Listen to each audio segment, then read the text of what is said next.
Hello बच्चों, आपका हमारे चैनल ITI हब में स्वागत है।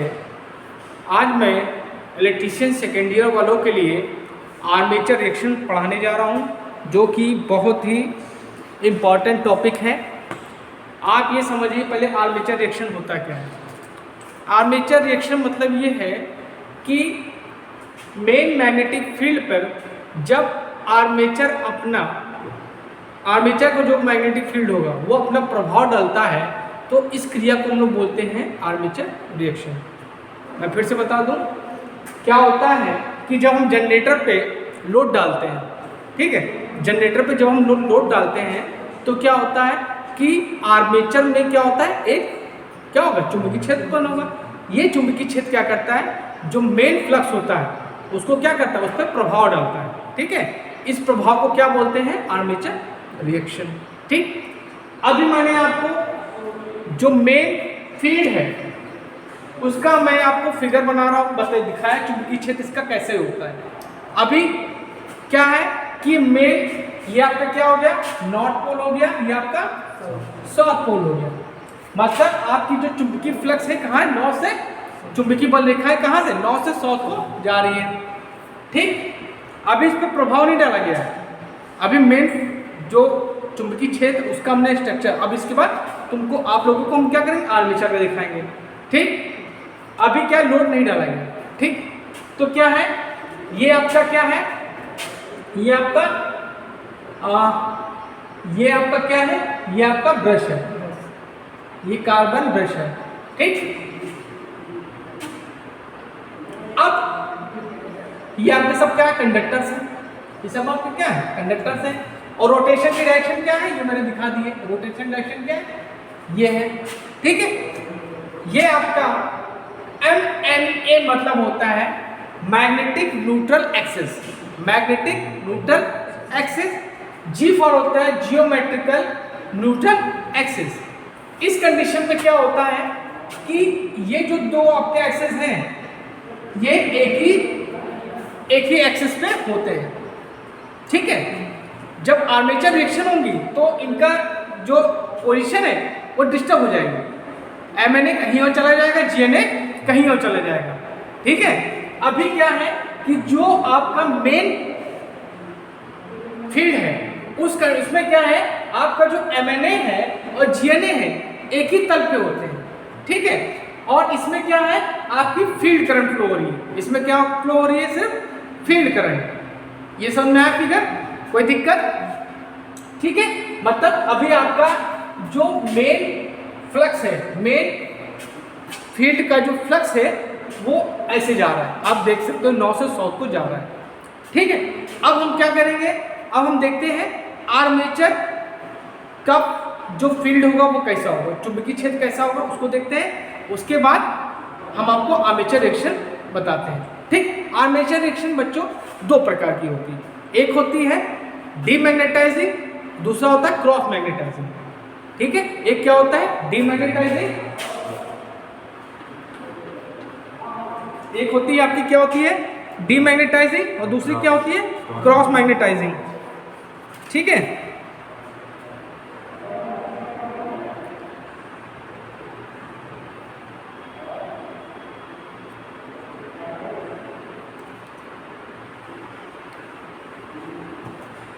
डीमैग्नेटाइजिंग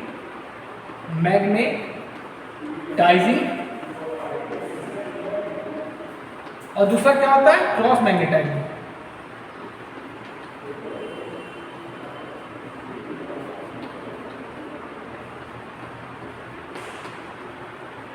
ये आपकी दो आर्मेचर रिएक्शन होती है।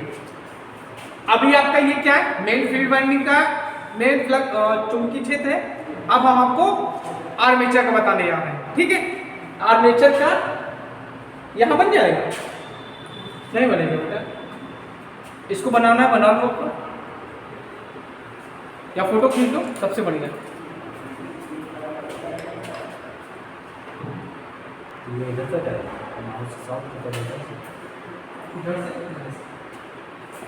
अब देखिए यहां पे हमने आपको आर्मेचर का दिखाया है।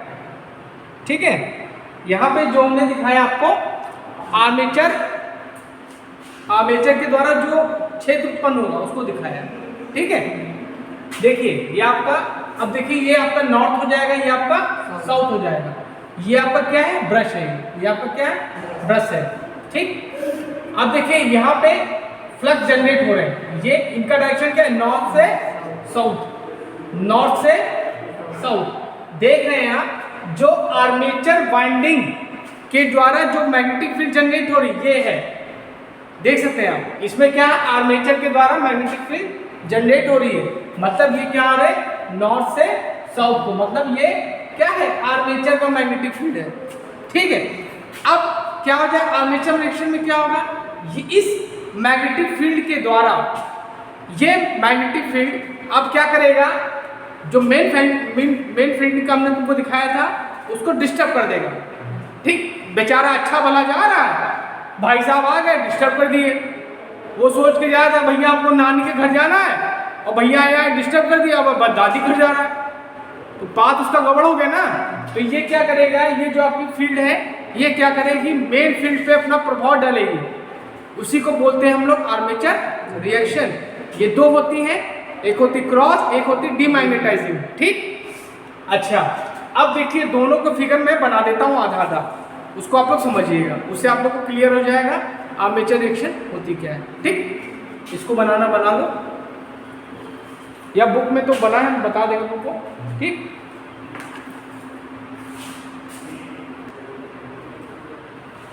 अब देखिए मैंने आपको पहले क्या बताया, मेन फील्ड का बताया चुंबकीय क्षेत्र और आर्मेचर का दिखाया था। अब लोड डाल दिया गया, लोड क्या कर दिया गया, डाल दिया गया, तो अब क्या है, डिस्टरबेंस क्रिएट हो जाएगा। तो भाई साहब क्या किए कि हमने क्या बताया, आर्मेचर वाला मेन वाले को डिस्टर्ब कर दिया। भाई साहब जा रहे थे नानी घर और डिस्टर्ब कर दिया, उनका पथ चेंज हो गया। ठीक, तो अब क्या है कि ये आपका किसका, मेन फील्ड का है, मेन चुंबकीय क्षेत्र जो है उसका है। अब देखिए भाई साहब सीधे जा रहे थे पहले ना, तो भाई साहब ने डिस्टर्ब कर दिया, तो देखिए पहले यहाँ तो क्या यूं पे सीधे जा रहे थे, अब देखिए इनका जो मार्ग क्या है, भटक गया है। मतलब यहाँ पे पहले के फिगर में देखा होगा कि जो चुंबकीय बल रेखाएं की दोनों तम समान क्या थी, सघन थी, लेकिन यहाँ पे क्या है, यहाँ पे डिस्टर्बेंस क्रिएट हो गई ना, यहाँ पे कम हो गई, यहाँ पे कम हो गई, और ये क्या है, डिस्टर्बेंस क्रिएट हो गया। तो क्या है, इसमें दिखाया गया है कि जो मेन चुंबकीय क्षेत्र था वो क्या हो गया, डिस्टर्ब हो गया, जो उसका पाथ था वो डिस्टर्ब हो गया। अब ये भाई साहब देखो ये भी डिस्टर्ब हो गए, जब तुम दूसरे को डिस्टर्ब करोगे तो खुद ही डिस्टर्ब हो जाओगे।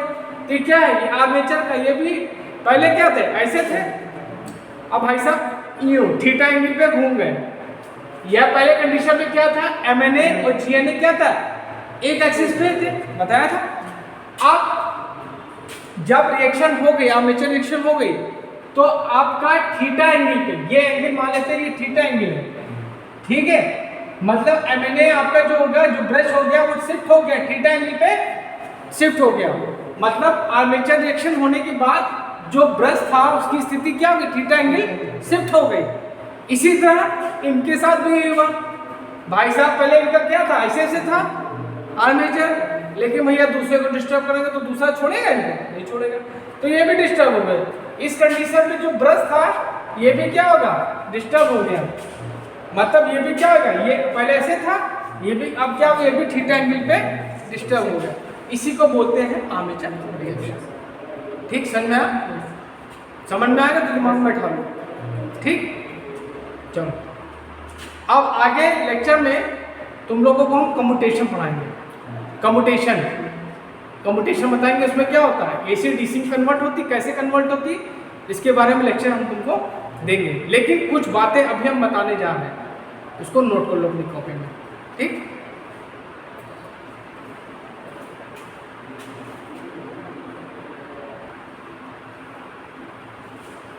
अब बेटा तुम लोग ITI के बच्चों हो, लेकिन हम चाहते हैं तुम कंपटीशन की तैयारी करो, अभी से सेकेंड ईयर तुम लोग का, तो कंपटीशन में सब क्वेश्चंस आते हैं, पूछा गया है। ठीक है, तो बहुत अच्छी चीज़ मैं बताने जाऊँ जो तुम्हारी बुक में भी नहीं दिया है। ठीक है, इसमें से क्वेश्चन आता है, देखिए मैकेनिकल एंगल जो होता है वो क्या होता है, उसको हम लोग थीटा एम से रिप्रेजेंट करते हैं। जो मैकेनिकल एंगल होता है वो क्या होता है, इलेक्ट्रिकल एंगल और पेयर ऑफ पोल्स का रेशियो होता है, हमेशा याद रखना। ठीक है, क्वेश्चन ये भी कंपटीशन में आया कि इलेक्ट्रिकल एंगल और मैकेनिकल एंगल में क्या संबंध होता है। ठीक, तो mechanical angle is equal to क्या होता है, electrical angle upon pair of poles. ठीक, तो मैकेनिकल एंगल को मैं थीटा एम लिख दिया और इलेक्ट्रिकल एंगल को थीटा ई लिख दिया upon P by two. P by two, pair of poles क्या होता है, पी बाई टू होता है। तो theta M is equal to 2 ऊपर चला जाएगा, तो theta M is equal to 2 into theta E upon P हो जाएगा। तो क्या रिलेशन आया कि mechanical angle is equal to 2 times of theta angle upon poles. इसको क्या लिखेंगे, मैकेनिकल एंगल, इसको भी लिख लो, मैकेनिकल एंगल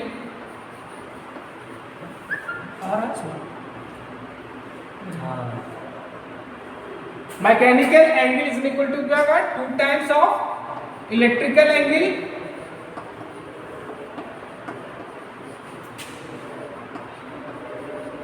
अपॉन पोल। ये रिलेशन निकल के आया।